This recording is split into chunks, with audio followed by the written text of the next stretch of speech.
बच्चों नमस्ते। कैसे हैं आप सब लोग? मैं उम्मीद करती हूँ कि आप सब लोग बहुत अच्छे होंगे और बहुत अच्छे से अपनी पढ़ाई कर रहे होंगे। सो बच्चों, आरआरबी रेलवे एनटीपीसी 2024 की वैकेंसी के लिए आज आपके सामने एक शॉर्ट नोटिस सुबह से घूम रहा होगा। हालांकि पिछले 2 सप्ताह से लगातार कुछ बच्चों के मन में यही डाउट थे कि मैम कितनी वैकेंसी आने वाली है, क्या ये सच बात है? 18,999 वैकेंसी आ रही हैं। कुछ लोगों को लग रहा था कि 20,000 के लगभग वैकेंसी आने वाली है। आज सुबह से जब से ये शॉर्ट नोटिस आया है तब से सब लोगों को ऐसा लग रहा है कि इतनी कम वैकेंसीज कैसे आई हैं। तो चलिए आज के इस सेशन में हम बात करते हैं कि एनटीपीसी का एग्जाम क्या होता है, कैसे कैसे इसका एग्जाम का सिलेक्शन का रास्ता क्या है, कितने सीबीटी होते हैं, कैसे एग्जाम में मेरिट बनती है और अभी जो वैकेंसी आई है इस पर हम सारी चर्चा कर लेते हैं आज के इसी सेशन के अंदर। बच्चों, जब बात करते हैं हम रेलवे की साइड से, तो रेलवे ने इस साल अपना एक कैलेंडर जारी किया था और कहा था कि हम हर साल जो वैकेंसी लगभग 3-4 साल में एक बार आती थी उन्हीं वैकेंसीज को अब हम हर साल देने वाले हैं, नंबर ऑफ वैकेंसीज घटा के। तो रेलवे ने अपना कैलेंडर जारी किया था कि हम सबसे पहले एएलपी टेक्नीशियन, आरआरबी जेई, है ना, और साथ में आपका आरपीएफ, और उसके बाद अगला जो नोटिस मिला है आपको ये एनटीपीसी के लिए मिल रहा है। और हो सकता है कुछ दिनों के अंदर आपको ग्रुप डी की वैकेंसीज के बारे में भी आपको नोटिफिकेशन देखने को मिल सकता है। तो रेलवे ने कहा था कि हम ये सारे एग्जाम हर साल करवाएंगे और हर साल वैकेंसी देंगे और हर साल हमारे पास जितने भी खाली पद हैं वो हर साल हम यहाँ पे उनको भरेंगे। हालांकि अभी तक जो बोला है रेलवे ने कैलेंडर में उसके हिसाब से कुछ भी काम नहीं किया है, क्योंकि कहा था कि जुलाई अगस्त में हम एएलपी और टेक्नीशियन दोनों का एग्जाम करवा देंगे। कहां भैया, सितंबर आपका आ गया है, शुरू हो गया है, अभी तक कोई चर्चा नहीं है। लेकिन ये बात मैं आपको क्लियर कर दूं, एक बार जब रेलवे की पूरी कंपनी वगैरह डिसाइड हो जाएंगे कौन पेपर कैसे कंडक्ट होगा, उसके बाद लगातार आपको एएलपी, टेक्नीशियन, जेई का पेपर, आरपीएफ का पेपर, एनटीपीसी का आपको इतना मौका नहीं मिलेगा कि आप अच्छे से सिलेबस ही पढ़ लो। फिर लगातार आपके हर महीने में रेलवे के एग्जाम होंगे। इसलिए बच्चों अपनी तैयारी आप अच्छे से शुरू करो। चलो स्टार्ट करते हैं कि आज किस तरीके का नोटिस आया और उस नोटिस में क्या लिखा हुआ है। बच्चों के कुछ डाउट है जो मैं आपके क्लियर करना चाहूंगी। ये एक शॉर्ट नोटिस है जो आज सुबह से आप लोगों को देखने को मिल रहा है। इसमें क्या आया है? इसमें आया है कि आप एप्लीकेशन फॉर्म जो है वो ऑनलाइन फॉर्म कब से सबमिट करोगे, किस तरीके से। देखो, इससे पहले जितने भी एनटीपीसी के एग्जाम हुए थे उनमें जो सीबीटी 1 है वो एक ही करवाया था, क्योंकि वहां पर जो जितनी भी सारी पोस्ट निकलती थी वो एक ही लेवल की निकलती थी। लेकिन पहली बार रेलवे के इतिहास में इन लोगों ने क्या किया कि इन लोगों ने यहाँ पर 2 तरीके के यहाँ पर इस बार फॉर्म भरवाएंगे। ये क्या, पहला जो फॉर्म है वो है 12th पास के लिए। अगर आप 12वीं पास हैं, है ना, तब आपके सामने आप कौन कौन से लेवल के लिए अप्लाई कर सकते हैं और कैसे फॉर्म भर सकते हैं। और दूसरा, अगर आप ग्रेजुएट हो चुके हैं तो बच्चा आप कौन कौन सा लेवल पे कैसे कैसे फॉर्म भर सकते हैं, हम बात करते हैं। बच्चों, जब बात करते हैं हम यहाँ पर किसके बारे में कि एनटीपीसी की जो नॉन टेक्निकल पॉपुलर कैटेगरीज में जो वैकेंसीज निकलती हैं वो इस बार ग्रेजुएट और आपका 12th पास वालों के लिए, दोनों के लिए अलग अलग निकली है। पहले बात करते हैं कि जिनकी ग्रेजुएशन कंप्लीट हो चुकी है जो फॉर्म भर सकते हैं। देखो, जिनके पास ग्रेजुएशन की डिग्री है, कितने ही मार्क्स के साथ हो, बस आप पास होने चाहिए 12वीं में और ग्रेजुएशन के अंदर, है ना। मार्क्स आपके यहाँ पर किसी तरीके की कोई डिमांड नहीं की गई है। तो अगर आप 12वीं पास हैं तो सिर्फ आप ये वाले फॉर्म सबमिट कर पाओगे, ये सीबीटी 1 दे पाओगे। लेकिन अगर आप ग्रेजुएशन आपकी कंप्लीट हो चुकी है तो बच्चा आप दोनों का सीबीटी 1 दे सकते हैं। सीबीटी 2 तो आपको लेवल वाइज होगा आगे, है ना। तब सीबीटी, अगर आपके पास ये फायदा है कि जिन लोगों ने ग्रेजुएशन कर रखी है वो ये वाला भी भर सकता है और ये वाला भी भर सकता है। तो दोनों में थोड़ी सी वैकेंसी पे जिक्र कर ले। बच्चा, जब बात करते हैं जिनके पास ग्रेजुएशन की डिग्री है वो ग्रेजुएशन पोस्ट के लिए एलिजिबल है, तो उनके लिए क्या है, उनका जो फॉर्म ओपन होने की डेट है वो है 14/9/2024 से, यानी कि 14 सितंबर से आपके फॉर्म ऑनलाइन सबमिट होना शुरू हो जाएंगे। और कब तक, क्लोजिंग कब है, तो 13/10 तक आप फॉर्म भर सकते हो। लगभग आपको 1 महीना मिलेगा, ठीक है। 1 महीना आपको फॉर्म भरने के लिए मिलेगा। फॉर्म की जो फी है वो 500 रुपए होती है, लेकिन जैसे ही आप एग्जाम देने जाते हो, आप सीबीटी 1 दे देते हो, उस वाले जो टाइम ड्यूरेशन है उसमें आपको 400 रुपए वापस रिफंड हो जाते हैं। सिर्फ 100 रुपए ही आपका लगता है। आप अगर दोनों भर रहे हैं फॉर्म, जिनके पास ग्रेजुएशन की डिग्री है वो दोनों फॉर्म भर रहे हैं, तो बेटा आपको दोनों को 500 रुपए दोनों के लिए देने पड़ेंगे, जिसमें से आपके 800 रुपए वापस आ जाएंगे। 100 रुपए आपकी एग्जामिनेशन की फी लगेगी। अब जिनके पास ग्रेजुएशन है, जो ये वाला फॉर्म भरने जा रहे हैं, उसके अंदर 5 लेवल, इस बार 2 लेवल घटा दिए हैं। हालांकि हर बार 7 लेवल के लिए आप पेपर दिया करते थे CBT 2, लेकिन इस बार आपका यहाँ पर क्या सिर्फ 5 लेवल के लिए आपके 5 तरीके के यहाँ पे पोस्ट इन्होंने रिलीज की हैं। इसमें से पहला पोस्ट है CCTS का, है ना, चीफ कॉमर्शियल कम टिकट सुपरवाइजर। इसकी जो वैकेंसी है वो 1736 है। और स्टेशन मास्टर, जो सबसे अच्छी नौकरी बच्चों को लगती है, पिछली बार जब एनटीपीसी में सिलेक्शन हुए थे तो बहुत सारे मेरे पास मैसेज आए थे, तो उसमें जो लोगों ने अपना सेलेक्ट किया था ना स्टेशन मास्टर वाले, वो लोग बड़े खुश होते थे कि हमें स्टेशन मास्टर की गुड इन सर्विस या फिर स्टेशन मास्टर की कैटेगरी वो जब चूज करते थे तो बड़े खुश होते थे वो, है ना। और तीसरा है गुड ट्रेन मैनेजर, चौथा है जूनियर अकाउंटेंट असिस्टेंट कम टाइपिस्ट, सीनियर क्लर्क कम टाइपिस्ट। इसमें जब देखें टोटल जो ग्रैंड टोटल करके वैकेंसी आ रही है वो आ रही है 8,113 वैकेंसी, है ना, इतनी वैकेंसी है। ये किसके लिए है? जिनके पास ग्रेजुएशन की डिग्री है, ग्रेजुएशन पोस्ट वाली। इसमें भी देखें तो सबसे ज्यादा यहाँ पर पोस्ट है वो 3144 किसके लिए है? गुड्स ट्रेन मैनेजर के लिए है। उसके बाद ज्यादा है वो है आपकी CCTS वाली, और देन आपकी यहाँ पर आपको ज्यादा वैकेंसी देखने को मिलेंगी जूनियर अकाउंटेंट असिस्टेंट कम टाइपिस्ट। एक बात मैं आपको क्लियर कर दूं, जिस वैकेंसी के आगे टाइपिस्ट लगा है उसमें टाइपिंग कंपलसरी है, उसमें तो आपको टाइपिंग टेस्ट देना ही देना पड़ेगा, उसमें या तो फेल होंगे या पास होंगे, बाकी कोई रास्ता नहीं है। तो इसमें टाइपिस्ट का टेस्ट उसी का होगा जिसके आगे वैकेंसी के आगे टाइपिस्ट लिखा हुआ है। ये यहाँ पर 8,113 है, वो किसके पास? जिसके पास ग्रेजुएशन की डिग्री है वो इस फॉर्म को फिल कर सकता है CBT 1 के लिए, राइट, CBT 1 के लिए।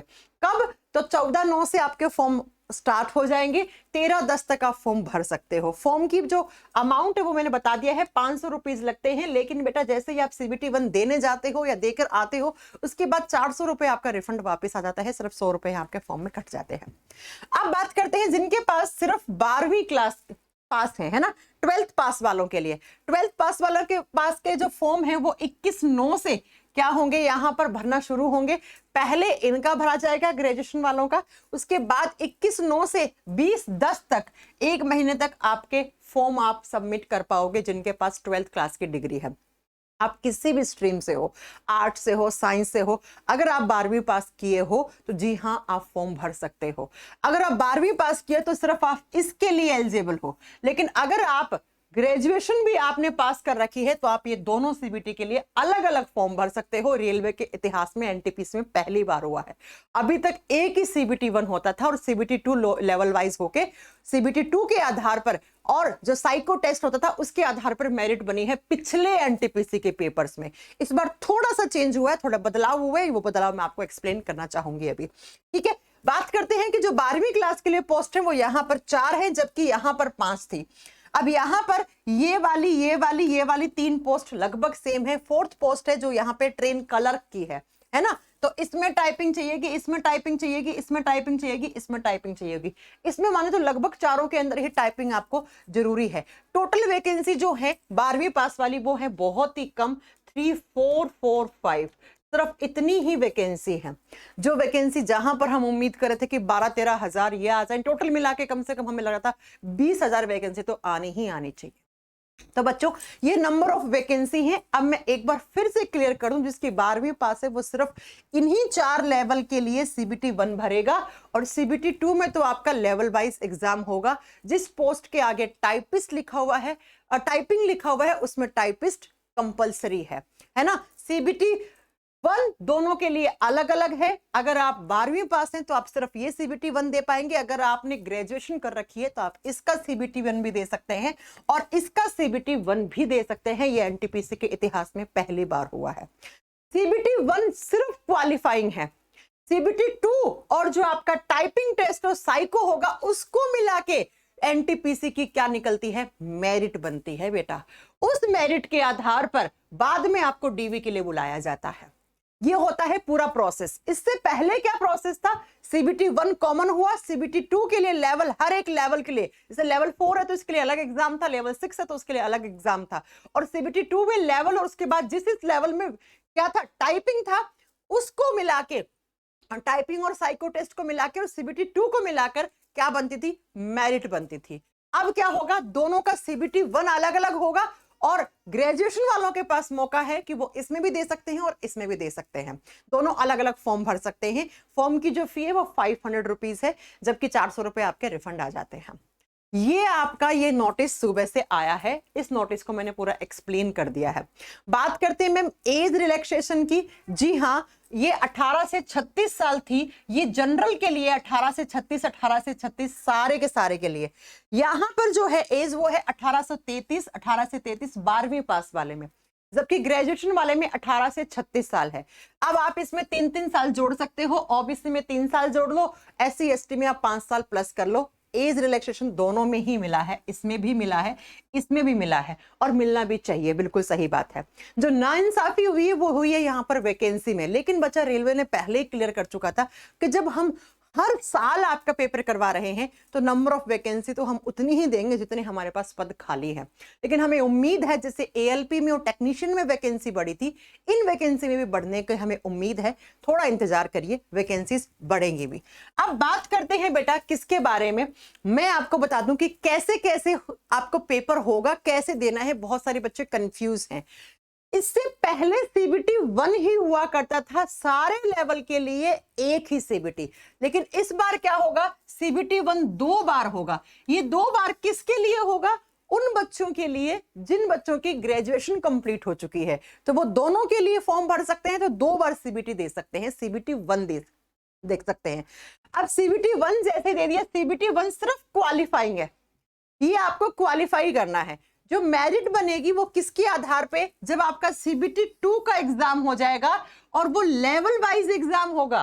लेवल 2 के लिए आपका एग्जाम अलग होगा, 3 के लिए अलग होगा, 4 के लिए अलग होगा, 5 के लिए अलग होगा, 6 के लिए अलग होगा। जो मेरिट बनेगी बेटा वो यहां से बनेगी जब आप CBT 2 में अपीयर हो जाएंगे, CBT 2 दे देंगे, और इसके साथ आपका इसके बाद क्या, इसके बाद होगा आपका टाइपिंग जिन जिन पोस्ट के लिए है, और साथ में आपका क्या बेटा साइको का टेस्ट होगा। और जब साइको टाइपिंग में आपकी इनका मिला के, इस 2 को मिला के क्या बनेगी, मेरिट बनेगी। और इस मेरिट में जब आप आएंगे तब आपको DV के लिए बुलाया जाएगा।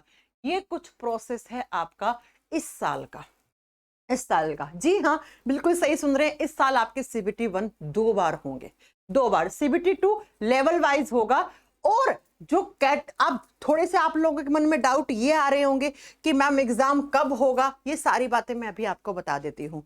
कट ऑफ हर बार की तरफ इस बार भी जोन वाइज ही बनेगी। आप जिस भी जोन से फॉर्म भरेंगे उसी के आधार पर अपने आप कट ऑफ देखेंगे। आप सिकंदराबाद के से भर रहे हैं, आप इलाहाबाद से भर रहे हैं, आप चंडीगढ़ से भर रहे हैं, आप अजमेर जोन से भर रहे हैं, जिस भी जोन से भरेंगे कट ऑफ हमेशा जोन वाइज ही बनेगी आपकी। क्योंकि नंबर ऑफ वैकेंसी भी जब प्रॉपर नोटिफिकेशन आएगा तो उसमें भी खुल के आएंगे कि कितनी किस जोन से कितनी वैकेंसीज हैं, राइट। इस बार 2 CBT होंगे। जी हाँ मैम, CBT 1 2 बार होगा। CBT 1 क्या होगा, 2 बार होगा, क्योंकि इस बार 12वीं पास और ग्रेजुएशन वालों के लिए 2 अलग अलग टाइप की वैकेंसी इन्होंने रिलीज की है। एग्जाम डेट की अगर मैं बात करूं तो बच्चा एग्जाम डेट जैसा रेलवे ने कहा था कि हम इस साल पूरा प्रॉपर कैलेंडर आपके सामने जारी कर रहे हैं, जिसमें ALP की पहले, टेक्नीशियन की, फिर JEE का पेपर, RPF का पेपर, उसके बाद NTPC और उसके बाद ग्रुप D करवाएंगे हम दिसंबर में। उस नोटिफिकेशन में यह था कि हम दिसंबर जनवरी तक हम NTPC ग्रुप D का पेपर करवा लेंगे। हालांकि ऐसा कुछ भी नहीं हुआ है। अभी तो रेलवे को खुद को समझ में नहीं आ रहा है कि पेपर करवाएं कैसे, प्रोसेस कैसे करें। लेकिन हाँ बच्चों, एक बार जब पेपर करवाने की प्रोसेस हो जाएगी तो सारे एग्जाम लगातार हर महीने आपको देखने को मिलेंगे। इसलिए बाद में तैयारी के लिए आपके पास समय नहीं होगा, तो अभी से अच्छे से अपनी तैयारी करना शुरू कर दीजिए। तो एग्जाम जब होगा तो पहले ALP, टेक्नीशियन, JEE, RPF का पेपर होगा, then NTPC, then group D का पेपर होगा। और एग्जाम की अगर हम संभावना देखें तो बेटा नेक्स्ट मंथ तक ALP की डेट आ सकती है, क्योंकि एक बार जैसे ही सारा प्रोसेस फाइनल हो गया ना, किस कंपनी ने कैसे कैसे पेपर करवाना है, फिर सारे लगातार होंगे। इसलिए एग्जाम डेट की बात करें तो अभी NTPC के एग्जाम डेट पर आप फोकस ना करें। अगर आपने ALP और टेक्नीशियन का फॉर्म भरा है तो उसका बढ़िया तरीके से तैयारी करें आप, है ना। कौन फॉर्म भर सकता है, वो इंसान जिसने 12वीं पास की है, किसी भी स्ट्रीम से की है, आर्ट्स से की है, कॉमर्स से की है, साइंस से की है, डजंट मैटर, आप 12वीं पास वाला फॉर्म भर सकते हैं। आपके पास कोई भी रिकॉग्नाइज्ड यूनिवर्सिटी से अगर आपके पास ग्रेजुएशन की डिग्री है तो आप ग्रेजुएशन वाला और 12वीं पास वाला दोनों फॉर्म भर सकते हैं।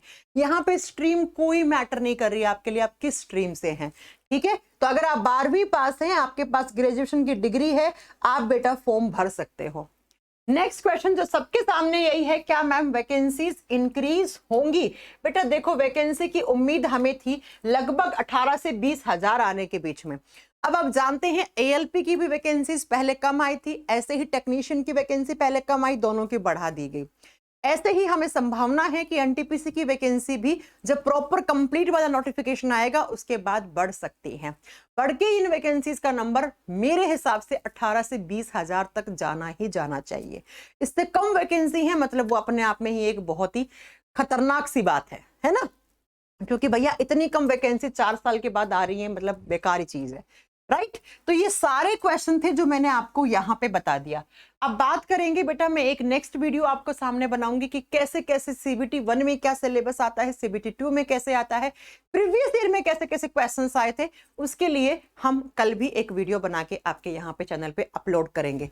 तो आज के इस सेशन में आपको इतनी सारी बातें पता लग गई, कैसे कैसे ये शॉर्ट नोटिस आ रहा है। हाँ, मैंने अभी एक चीज पढ़ाई है आपको, एक चीज बताई है, सीबीटी 1 2 बार होगा और सीबीटी 2 जो है वो और टाइपिंग साइको का जो टेस्ट होता है इसके आधार पे क्या बनती है, मेरिट बनती है बेटा। सीबीटी 1 सिर्फ क्वालिफाइंग होता है, इसको आपको क्वालिफाई करना होता है। सीबीटी 1 सीबीटी 2 का सिलेबस सेम है, बस क्वेश्चन पूछने का नजरिया बदल जाता है ना, क्वेश्चन का लेवल बदल जाता है, बाकी सिलेबस सेम है। आप एक ही बार तैयारी करोगे, उससे सीबीटी 1 भी हो जाएगा, सीबीटी 2 भी हो जाएगा।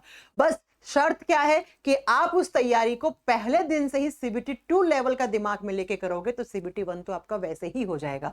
आपके बड़े भाई बहनों ने ऐसे ही क्लियर किया है, राइट। ऐसा नहीं है क्योंकि सीबीटी 1 होने के बाद सीबीटी 2 के बीच में आपको मैक्सिमम टाइम 40 से 45 दिन का मिलता है, और 40 से 45 दिन में आप सब चीजों को रिवाइज कर सकते हैं। आप चाह रहे हैं कि कोई नया कॉन्सेप्ट आप सीख ले, नए तरीके से आप पढ़ ले, आप नहीं कर सकते, इम्पॉसिबल होती हैं वो चीजें। तो आप हमेशा दिमाग, जब भी एनटीपीसी का फॉर्म भरें और आप तैयारी करें ना, तो दिमाग में सीबीटी 2 को लेकर करें, सीबीटी 1 को लेकर ना करें, राइट।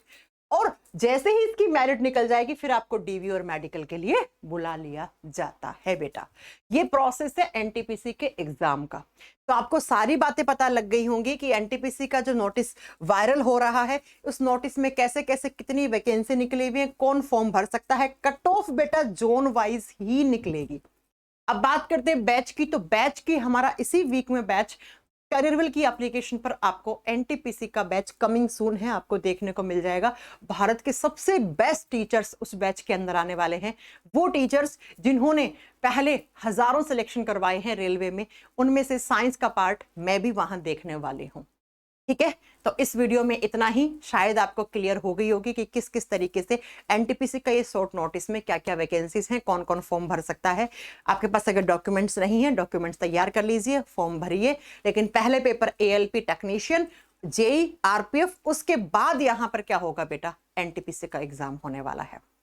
मैं उम्मीद करती हूँ कि आपको इस वीडियो में सारी की चीज़ें मैंने एक साथ समराइज कर दी हैं। अगर वीडियो अच्छा लगा है तो प्लीज़ लाइक कर दीजिए और इस चैनल को सब्सक्राइब भी कर लेंगे ताकि आपके पास कल की क्लास का भी नोटिफिकेशन आ जाए।